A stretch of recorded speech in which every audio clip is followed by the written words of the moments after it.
Well, good afternoon, everyone, or good morning or good evening, depending on where you're calling in from. We are glad that you are here with us. So welcome to the webcast, Providing Quality Benefits for Employees with Inflammatory Bowel Disease and Other Chronic Conditions, sponsored by Aimed Alliance. This webcast has been pre-approved for 1 HRCI credit and 1 SHRM credit. Please be sure to attend the complete webcast in order to receive your credits. If you have questions during the webcast, please click Q&A in your webinar controls and type your questions there. Once the presentation has begun, I will put a link to the slides as well as one for an exit survey. Please be sure to complete the survey once the webcast is ended. So those links will be in the chat. Again, questions in the Q&A and those links will be in the chat. Okay, I think that's pretty much it for my housekeeping items here. And now what you've all been waiting for, it is my pleasure to turn it over to the presenters. Thank you, Rhonda. Good afternoon, everyone, and welcome to today's webinar. I'm Stacy Worthy. I'm counsel to Aimed Alliance, and today I am joined by Dr. Benjamin Click of the Cleveland Clinic and Todd Meyer of Standard Insurance Company. A little bit about Aimed Alliance. We are a nonprofit health policy organization that works to protect and enhance the rights of healthcare consumers and providers.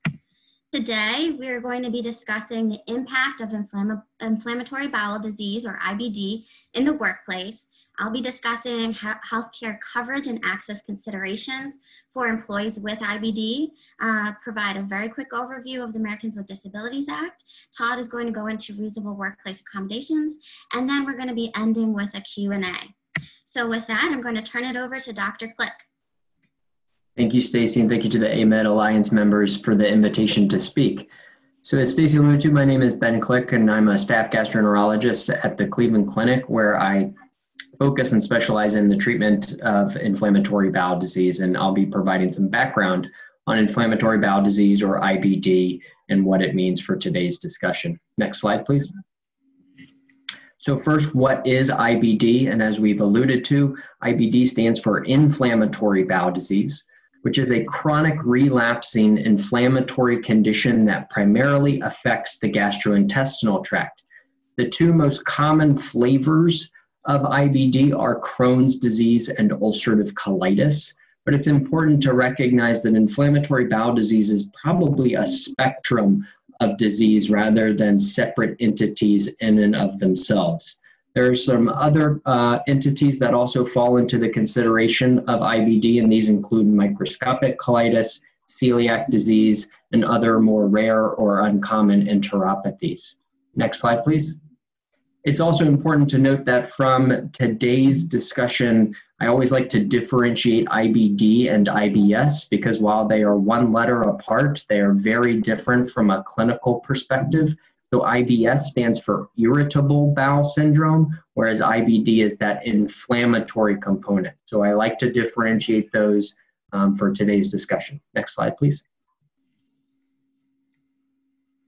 So first, a little bit about the epidemiology of inflammatory bowel disease. Recent estimates place the burden of Crohn's disease and ulcerative colitis at around 2 million Americans. That incidence is likely rising and may be closer to 3 million based on most recent available data. Between Crohn's disease and ulcerative colitis, there's approximately an equal incidence between the two diseases, and approximately on an annual basis, there's about 10,000 individuals who are newly diagnosed. Next slide, please.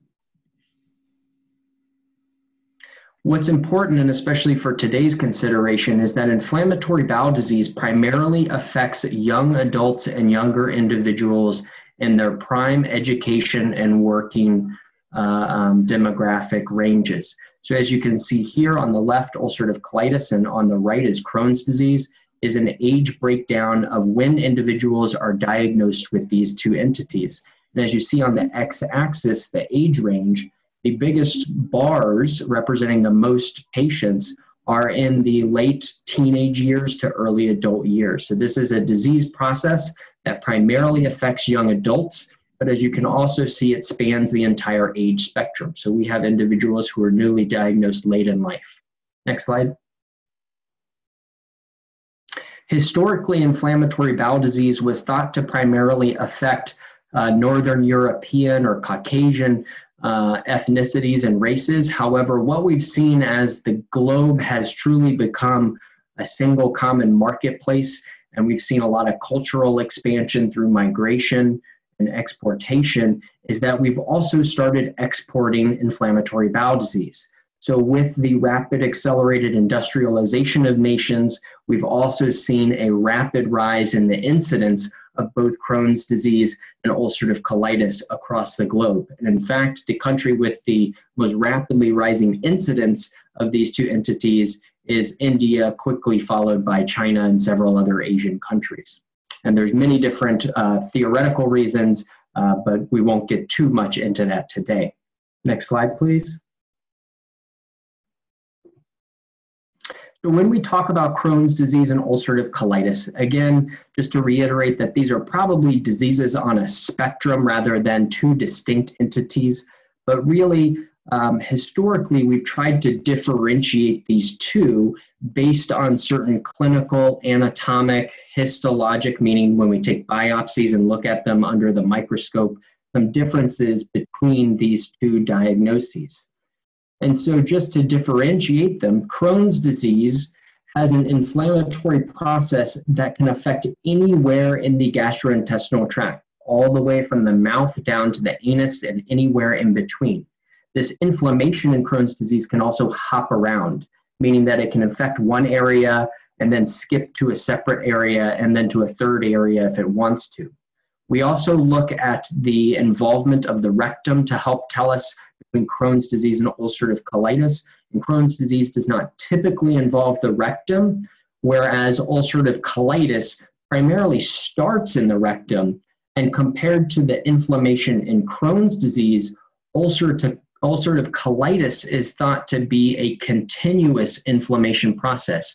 As you can see on the diagram in the middle there of ulcerative colitis, that inflammation bar is a single fluid involved segment of the colon. So that inflammation is continuous. It does not hop around like Crohn's disease. Next slide, please. So ulcerative colitis, that inflammation, as I was just alluding to, typically starts in the rectum, and that's generally the first area of the colon that is involved. And then that inflammation spreads higher up and can spread throughout the colon. And when we talk about ulcerative colitis from a clinical perspective, it's important to understand how much of the colon is involved, because this can impact, number one, the symptoms that individuals experience, but also number two, it can have connotations for the severity and long-term disease course. Next slide, please. Now, approximately 50% of patients with ulcerative colitis have inflammation just in the rectum alone. Next. 30% will have inflammation that extends a little bit higher up, but not the entire colon. Next. And the remainder of the patients will have involvement of their entire colon. Next slide. And as I alluded to earlier, Crohn's disease can affect anywhere from the mouth to anus. So here's a diagram demonstrating the most commonly affected locations in the GI tract with Crohn's disease. And there in the middle, the area called the ileocecal area is the most commonly affected location, followed by the colon alone or other areas within the small bowel. Next slide, please. It's also important to understand that between Crohn's disease and ulcerative colitis, they can carry a different set of disease-related complications. And I didn't mention this before when talking about the inflammation differences between the two entities, but the inflammation of Crohn's disease actually spreads through all of the walls of the gastrointestinal tract. And that's compared to ulcerative colitis, where the inflammation is only on the inner lining of the colon. So if you think about the GI tract as a tube, the inflammation process in Crohn's disease is spreading through the entire wall of that tube, whereas ulcerative colitis is just on the inside of the tube. And what this means for disease-related complications is that in Crohn's disease, we can start to see that inflammation eat through the gastrointestinal tract and cause certain disease-related complications, one of which is an abscess, which is defined as a localized collection of pus within tissue around or within the GI tract. Next slide. And another very common unfortunate complication of Crohn's disease is what we call a fistula, which is when that inflammation burrows outside of the lining of the GI tract and forms almost like a tunnel or a bridge to adjacent organs or structures. And these can connect to basically anything that's within the path of the inflammation, and we define and term them based on the organ systems or connections that they make. One of the more common presentations of Crohn's disease is what we call perianal fistulas, where inflammation around the anal canal actually causes a fistula from the anus out to the skin around the buttocks. And this is a very challenging issue to treat and typically requires very aggressive medical and surgical treatment options. Next slide, please. Between the two entities, they oftentimes have some clinically overlapping symptoms, whereas in Crohn's disease, there may be a slightly more predominant feature of abdominal pain or some of those complications that I alluded to, whereas in ulcerative colitis, the predominant symptom presentation is diarrhea with rectal bleeding. But as you can see, there are many different flavors from a clinical standpoint that these two diseases can take. Next slide, please.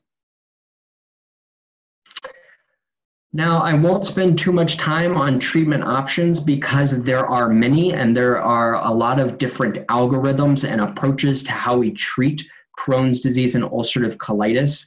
We have a lot of different medical options, but the general idea behind treating both Crohn's disease and ulcerative colitis is that we want to control that inflammation process.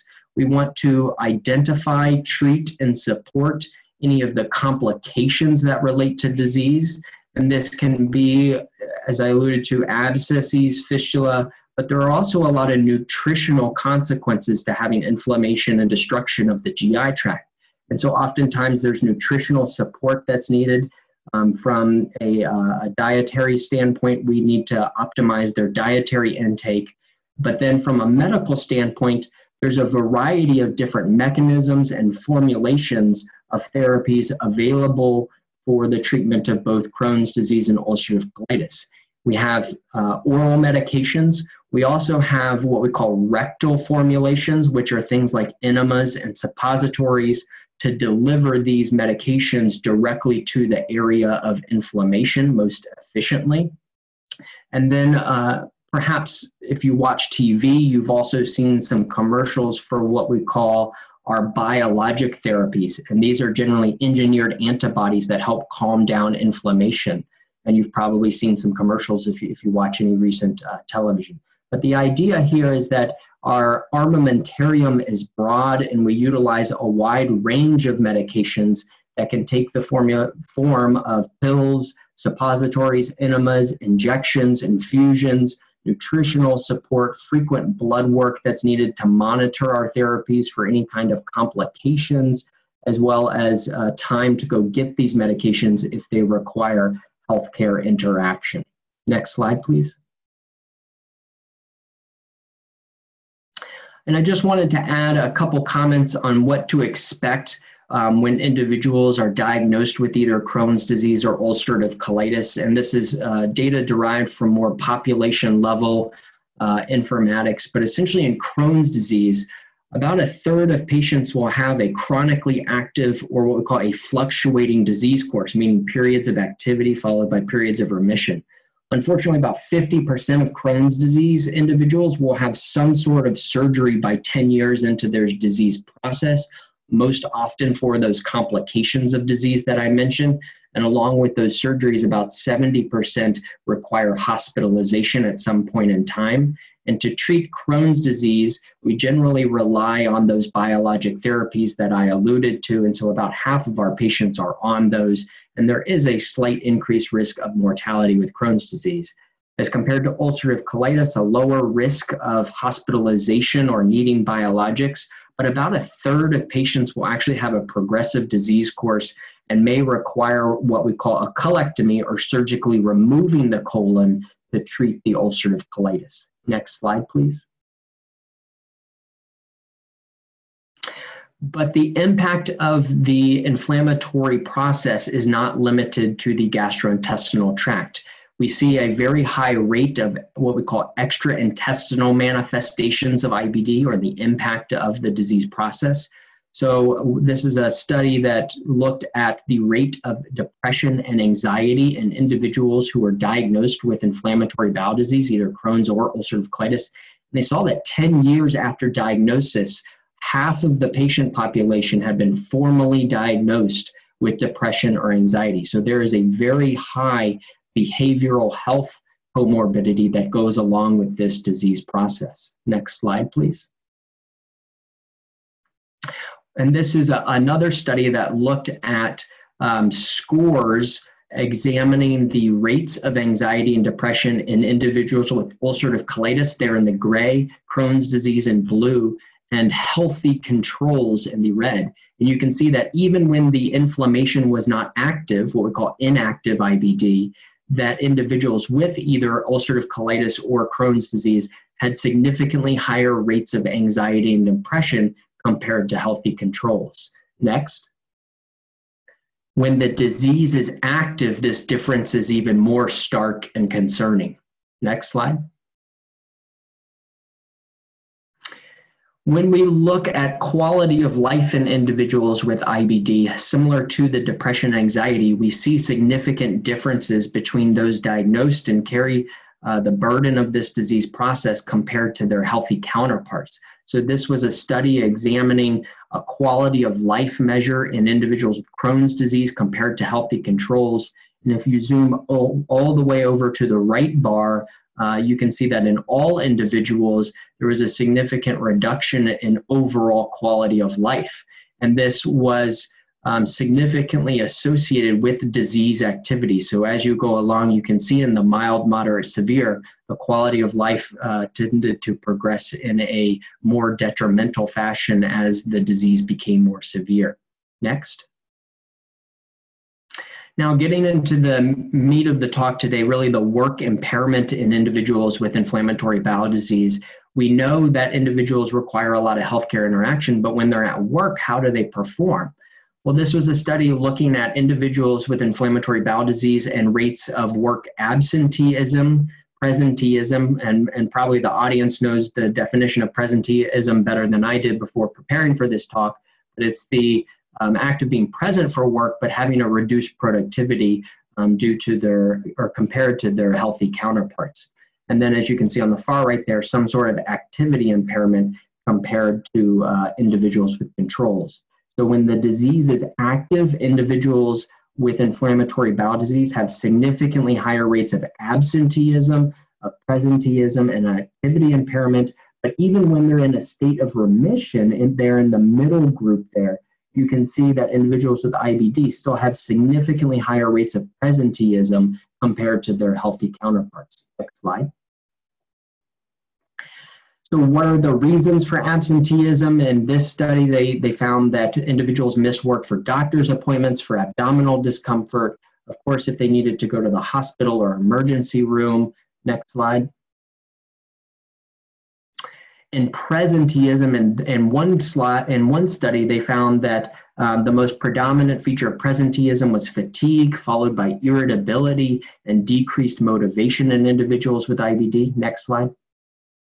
Whereas another study looking at same presenteeism phenomenon found much higher rates of concentration difficulty, a slowed working pace in individuals with IBD, and a delayed production in about half of patients. Next slide.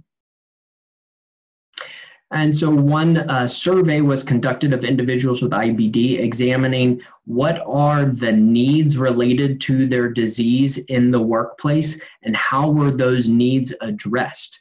The number one need identified by individuals with IBD was time for medical appointments, followed by toilet access, followed by allowing for a brief respite when they weren't feeling well, or the availability or opportunity for flexible working hours.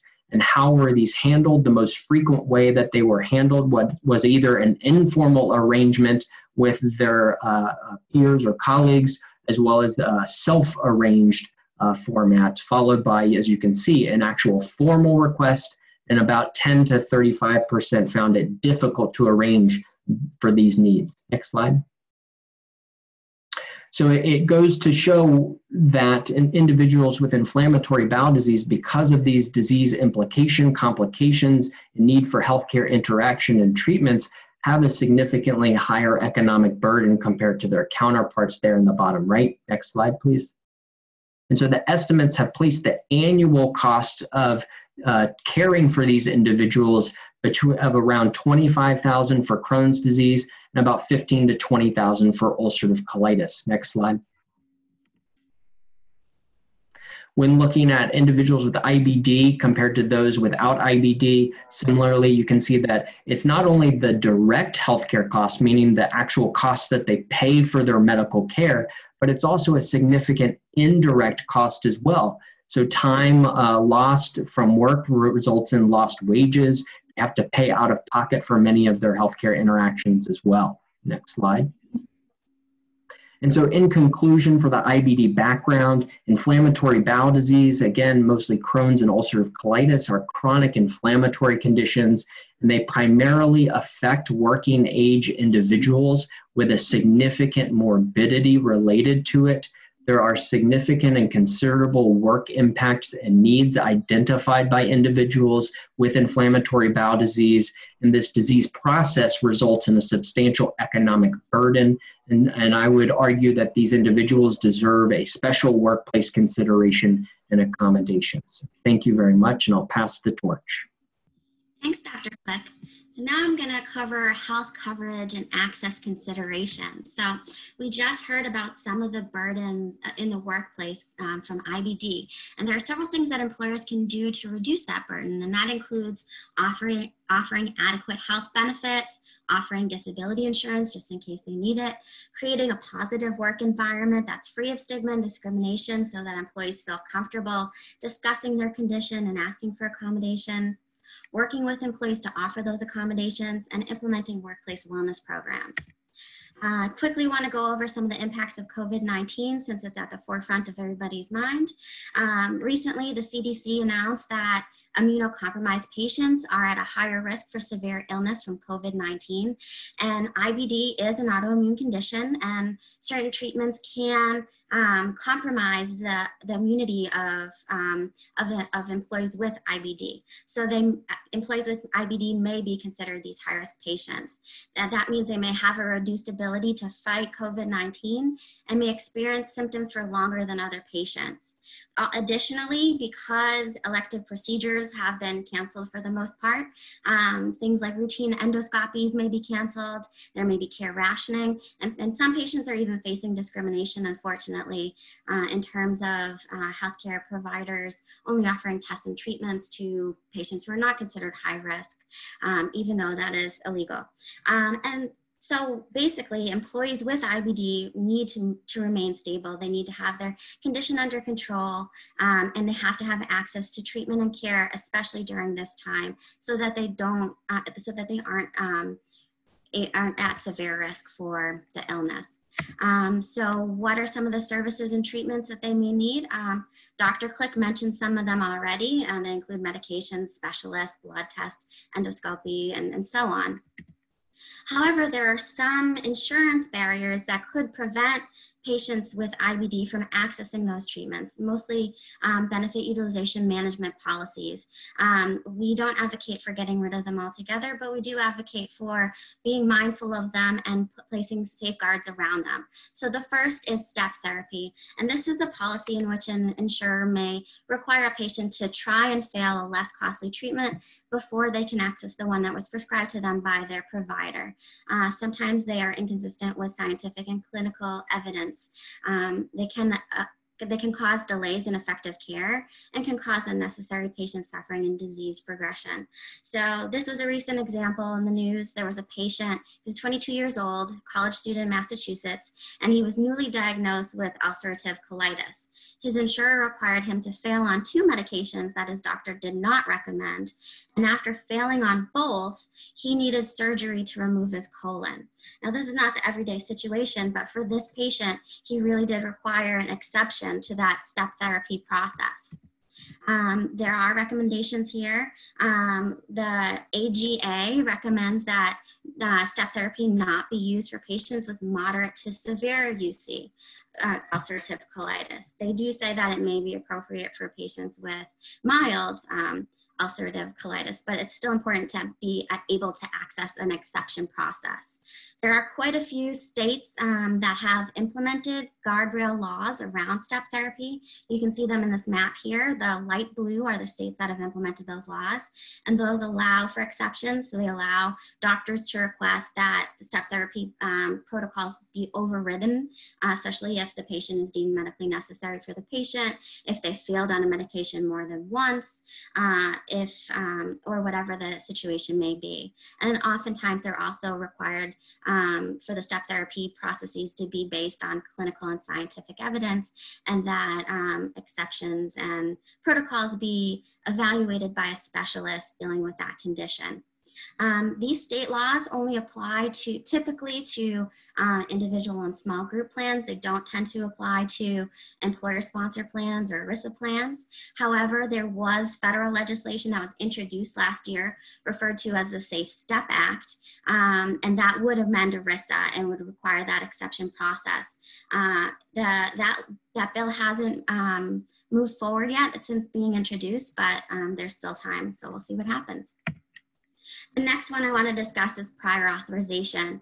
And this is a policy that requires the insurer or the provider to get approval from the insurer before he or she can offer a medication or a treatment. It can cause delays and can be harmful to the patient. So for example, there was a patient with Crohn's disease and psoriasis, and this patient tried different treatment for years. The doctor found one that controlled both conditions, and then after a while, out of nowhere, the plan required a prior authorization. As a result, while trying to get that prior authorization approved, the patient's care was delayed for several months. Within that time, her condition worsened, and when she took her medication again, she had serum sickness, which resulted in anaphylactic shock. She almost died, and she could no longer use her medication. Again, this is an extreme situation. It's not always the case, but it just highlights the need for guardrails around policies like prior authorization.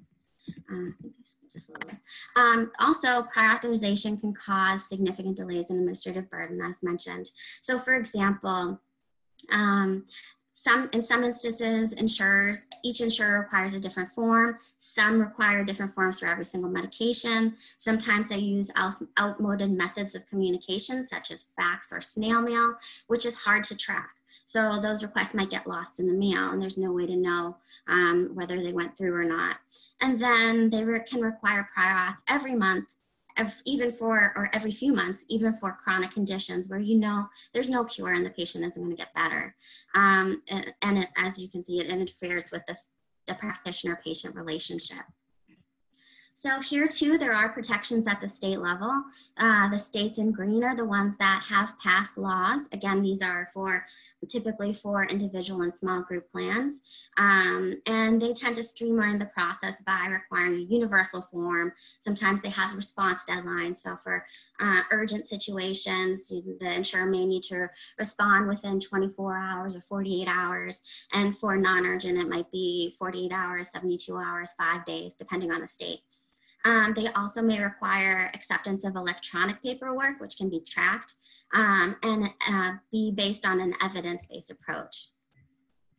The next issue I want to discuss is copay accumulators. So a lot of patients who are taking medications may be taking medications that are more expensive, so they might have high copays. They might also be in high deductible health plans. Oftentimes, they may require copay assistance to pay those high out-of-pocket costs. Sometimes that comes in the form of assistance from a family member or a loved one, and sometimes it's in the form of a copay coupon from the drug maker. copay accumulator programs prohibit that assistance from counting towards the patient's deductible or maximum out-of-pocket. So the insurer receives the full amount of the deductible, but it also extends how long it takes to spend that down. It's essentially akin to having a coupon for milk, giving it to a cashier at a grocery store, and then the grocery store keeping the coupon instead of giving that value or that discount to the patient. It can be problematic because a lot of enrollees are unaware of this policy, and oftentimes copay assistance is for a very finite amount of funding. So once that runs out and they go to the pharmacy counter, they may be very shocked to realize that they have to pay the full amount of their copay and their deductible. If they can't afford it, it can result in switching, drug rationing, or stopping treatment altogether. If that happens, they can experience disease progression, relapse, and adverse events.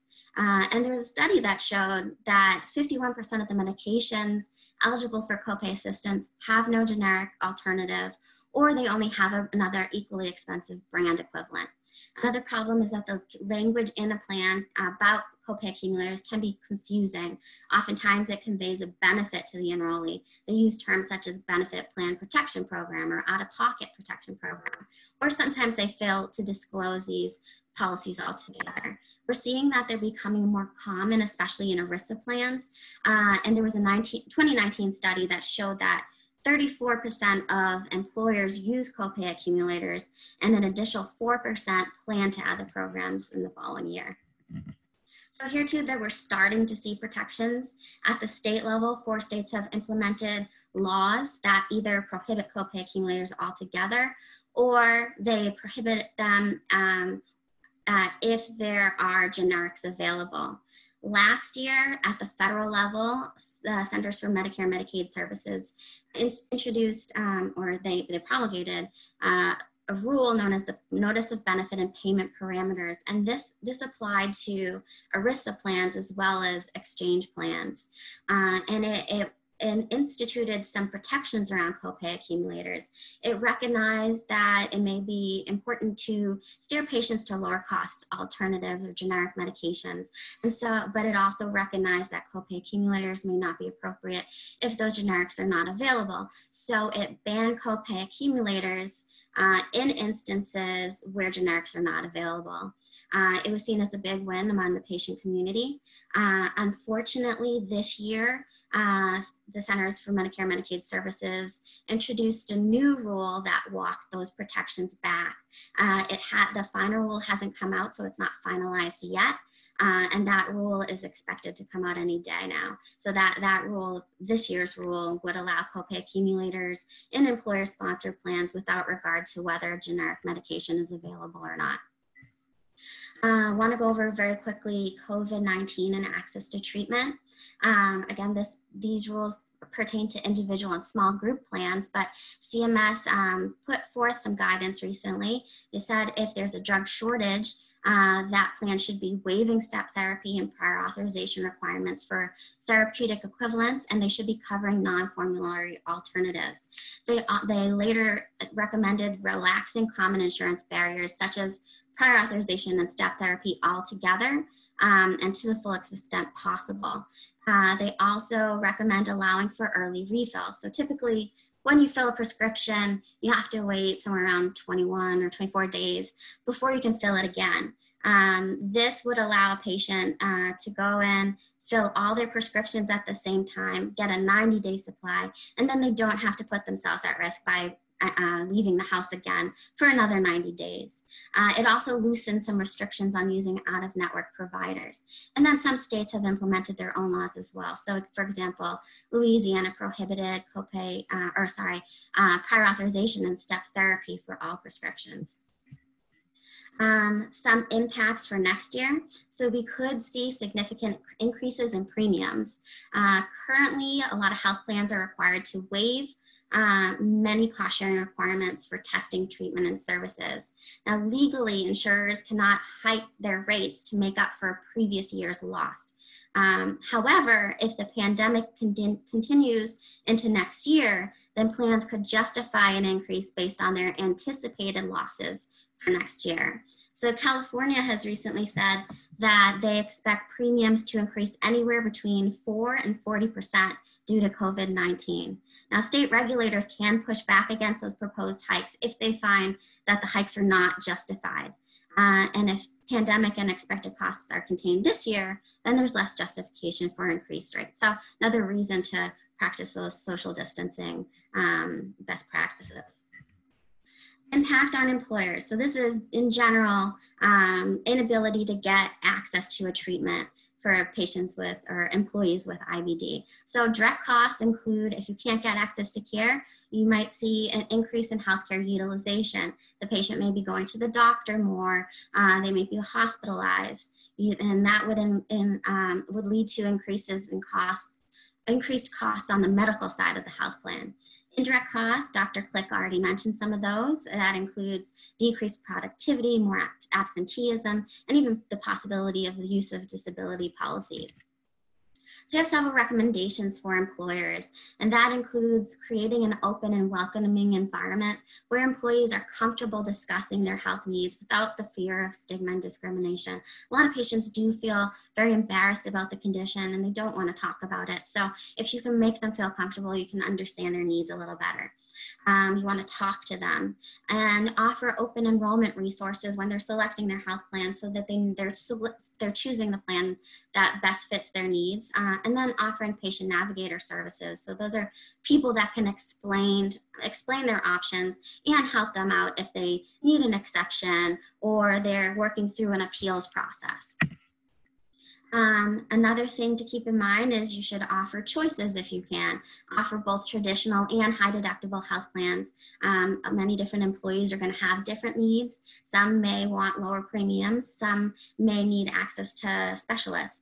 Especially employees with IBD, they may need access to specialists and subspecialists. So keep in mind that plans like HMOs don't allow you to see a specialist unless you have a referral, whereas a PPO might provide more flexibility. And then in terms of improved access, you want to offer plans that protect employees with complex chronic conditions such as IBD, reform prior authorization and step therapy requirements where possible, avoid copay accumulators, especially if there are no generic alternative treatments. And you can do this by making stipulations through the contracting process. You can explicitly ask that the plan not implement a copay accumulator. And then you can track and enforce those contractual provisions through performance guarantees and financial penalties assessed to the pharmacy benefit manager. Also, it's important to improve transparency. So you want to make sure you have proper disclosures and make sure the plans are readily available, that they're in plain language that most employees are going to be able to understand. And if you have employees who speak multiple languages, that the plans are translated into those languages.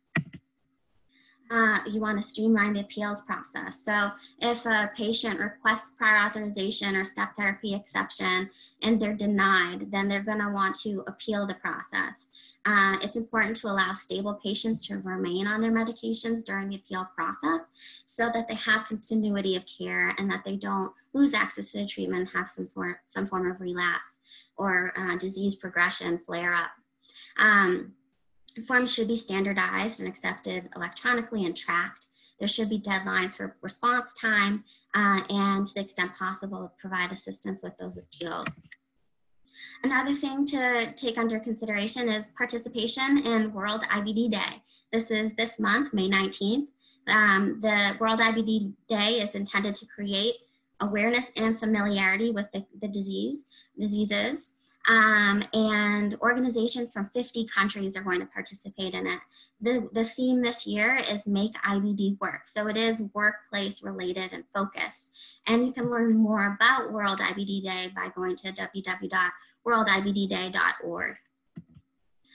Very quickly want to go over Americans with Disabilities Act. So this is federal law that requires employers not to discriminate based on disability, and it provides legal protections from discrimination.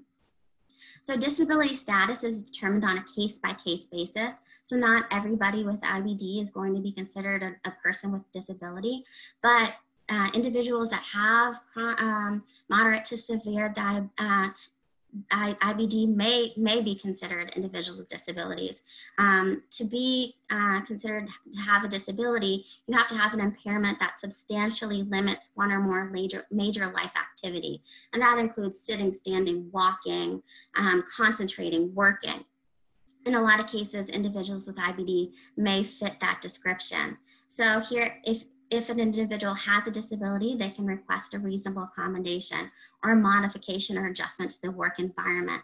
It's really important for employers to have reasonable accommodation policies, just to set expectations and encourage employees to come forward when they feel comfortable to request that accommodation.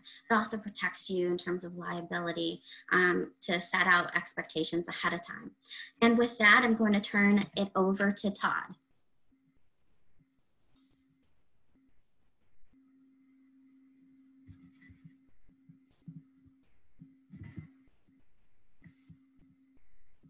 Todd, are you there? Maybe muted, Todd. Let me try and unmute him. Oh. Todd? Let's see.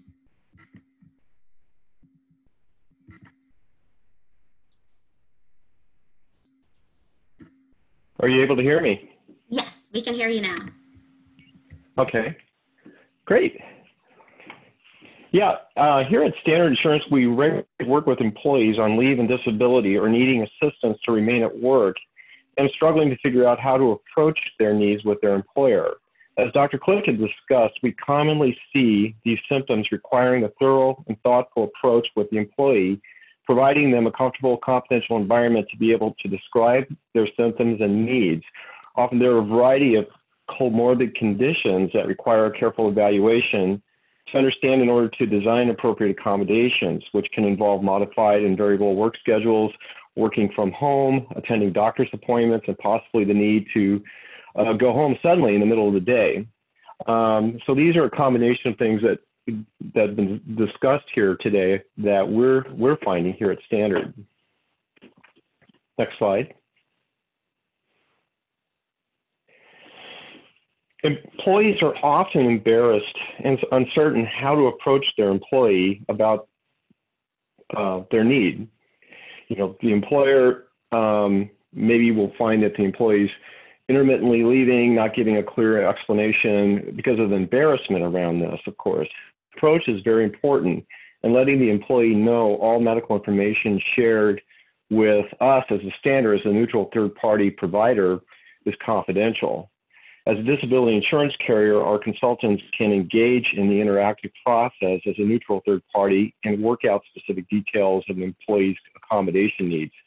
And then by creating this secure, confidential atmosphere, the employee can feel safe and free to discuss all necessary details. And if necessary, reach out to the treating providers to gain more clarity about the medical restrictions, and can help to forge an accurately designed accommodation solution that can then be discussed with the employer. So it's very important that having that confidential relationship established with your wellness provider, if you have that consultant that's outside the employer, to talk about all the necessary details to understand what that individual is going through on a day-to-day basis, and then translating that to specific restrictions to the employer, and the employer understands that there's been a careful evaluation. This really helps create an approach that's sensitive to that employee's needs, and the employer is very clear about how they can design reasonable accommodations. Next slide. As Dr. Click had discussed, it's not a static process. The condition waxes and wanes. IBS, IBD, and Crohn's can flare for varying lengths of time for individuals.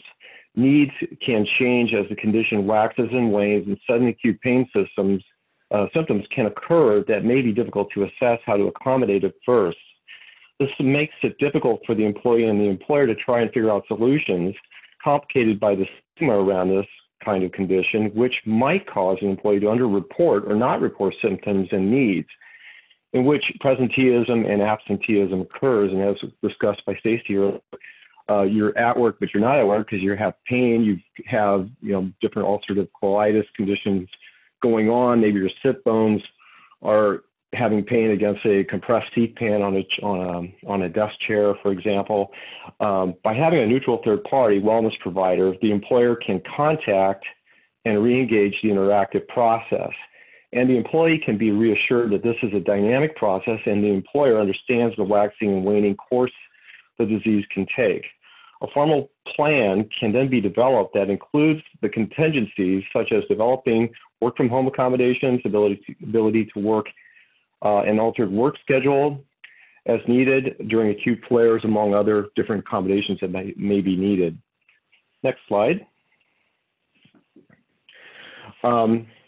As Stacy pointed out, complications of COVID, such as pneumonia and other disabling conditions comorbid with IBD, IBS, could qualify as a disability accommodation. At Standard here, we're very lenient in terms of anybody that's struggling with a medical condition, whether or not it's COVID, anything that's related to struggles to accomplishing one or more of the material duties of their own job. We will get in there and really help out and work with them. And having that, again, that confidential interaction allows for us to be able to design a solution and coordinate with the employer an effective, reasonable accommodation that does not adversely impact the employer and at the same time accomplishes the needs that that employee might have at that time in the course of their disability. Next slide. I'm just going to get into a few examples of case studies. A lot of these involve, as pointed out earlier, the need for scheduling variable work schedules for attending doctor's appointments. Maybe there's a flare in the condition in the early part of the day. They need to go home, in which case we would need to create a work from home environment for them as an accommodation. A lot of times we have the need for Cosix cutouts on seat pans to help mitigate the contact stress created by that lower sit bone pain. That could be a symptom of the disease. In this case, workstation assessments are completed, educating on proper ergonomics, body alignment, with paying attention to the maybe referred pain symptoms that the employee's having, maybe contacting the treating doctor to get more clarity around that, to understand how that can be adapted in the workplace. Another example is maybe sitting on a dynamic stool with a pivoting base that helps that employee engage more circulation in the lower back. Next slide.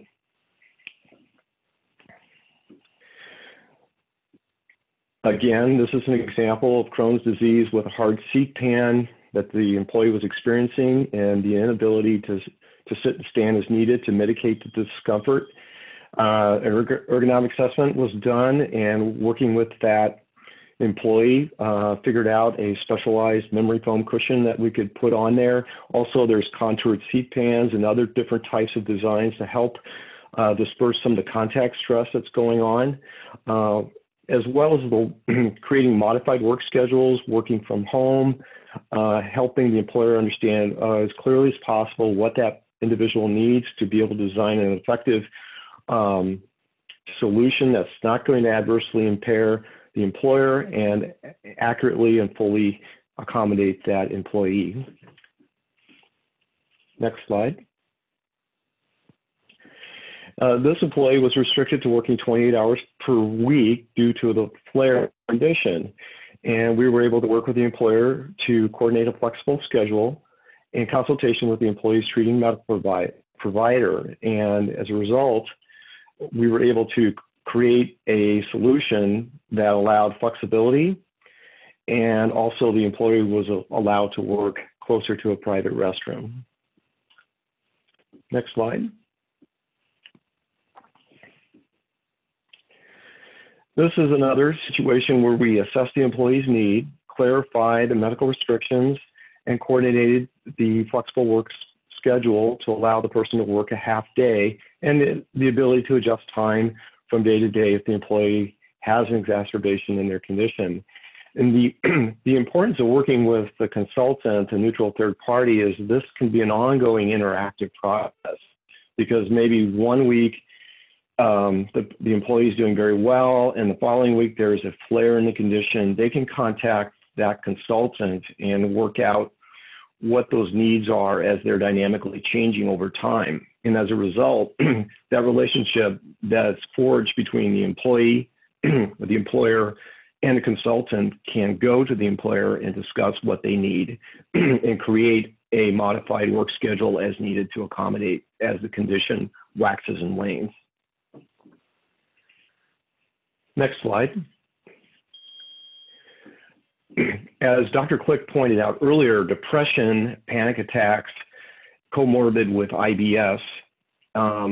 We had a situation, this comes up often where there's concerns about finances.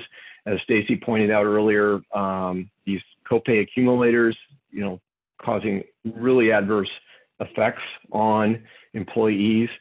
We have a staff of consultants as well as mental health consultants who can work with the employee to help them through their depression, be a neutral third party where they can discuss their concerns and needs and fears with their employer. And the presenteeism aspect too, unable to focus at work, and medical, combined with the medical issues, not knowing when they're going to have the next flare, a lot of issues going on. So as a result, we're able to provide counseling support. We were able to work with their treating provider to look at the treatment notes.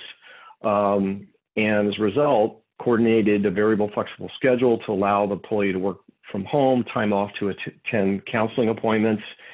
And the consultant continued to follow up with the employee through this process, and having the comfort of knowing there's a confidential individual that the person can go to talk about these issues as they happen, and knowing that the employer has an open mind, is willing to accept, the changes as they go on and come up with concrete, doable for the employer and workable for the employee solutions, is a real good positive relationship to create in terms of helping people being accommodated with this condition. Next slide. And in our program, as Standard Insurance, we have the possibilities, and what we do is we provide companies, consultants to help work with their employees in their efforts to get their employees back at work. A lot of times employees are at work but not at work, presenteeism, absenteeism. We help with this disabling conditions to find solutions that work for everybody. So that is what I have for now.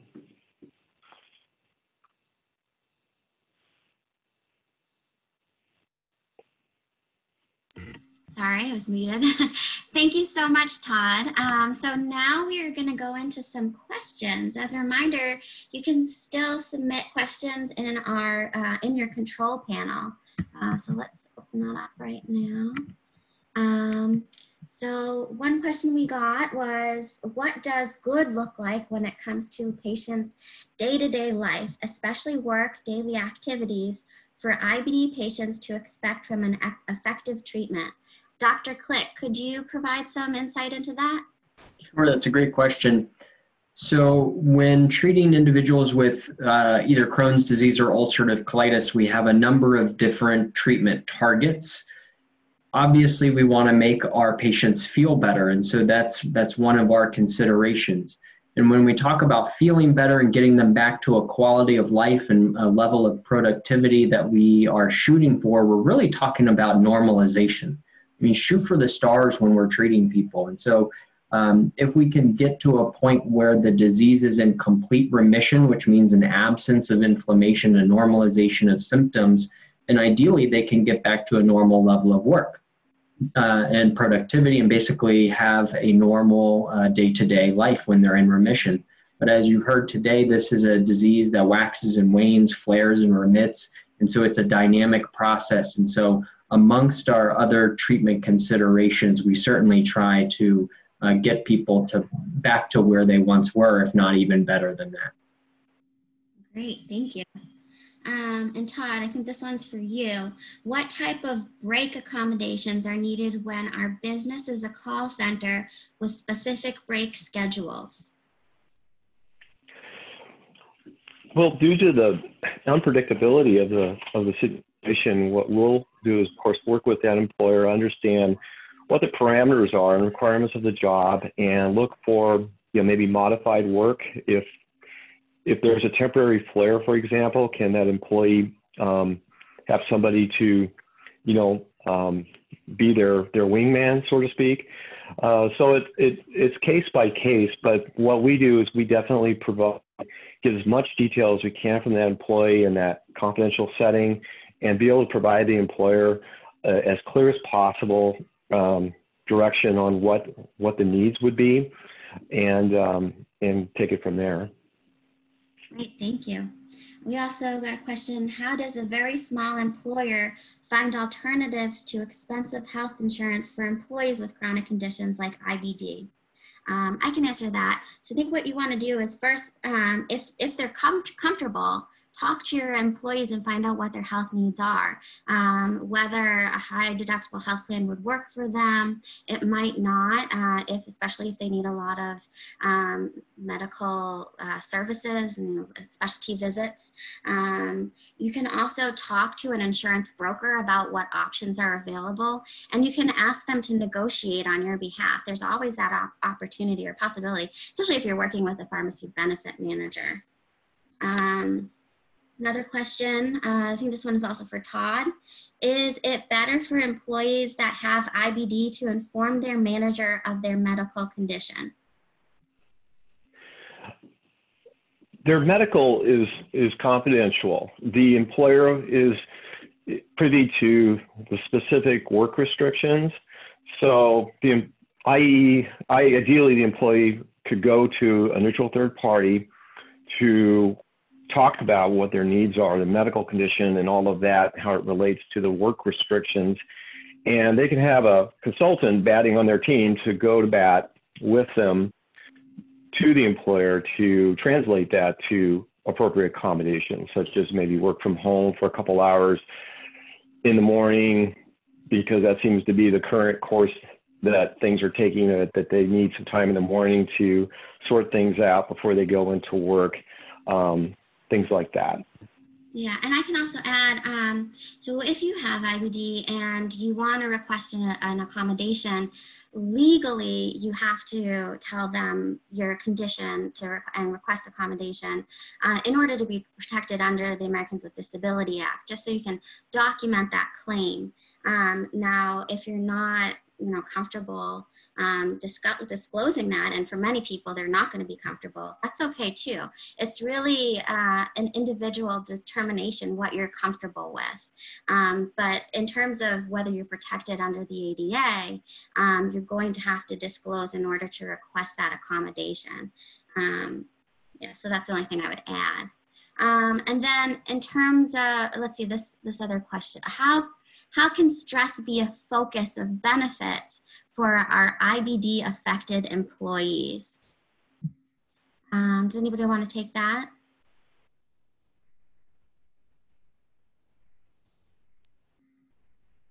I'm not sure if I can directly answer the full breadth of the question, but from a medical standpoint, I can start to describe what we may recommend, and then some considerations amongst there. So as I mentioned before, stress is very high in our IBD population. We recognize that as treating physicians. And so some of the things that I recommend for my patient populations, there's a lot of cell phone apps out there that help with stress management. I'm not going to name any names so as to remain impartial, but there are apps out there. Some are free, some are pay subscription. We also recommend things like yoga. Hypnotherapy actually has some evidence in IBD.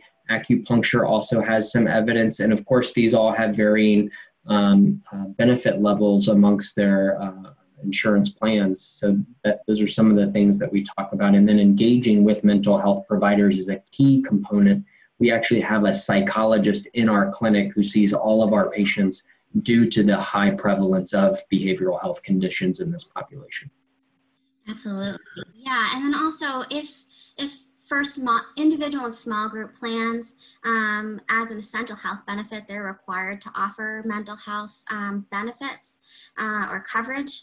However, for large employers, they may not be required to offer mental health coverage, or not to the full extent. So I would just encourage employers to voluntarily ensure that you're offering comprehensive mental health coverage. Some employers will have a separate deductible or make employees jump through hoops to get those mental health benefits. It's really important to reduce those restrictions so employees can access those benefits when they're available. So it looks like that may be all the questions we have. So I just want to take this opportunity to thank our speakers and thank our sponsor, Takeda, and all of the registrants and participants who joined us here today. And with that, I'll turn it back over to Rhonda at hr.com.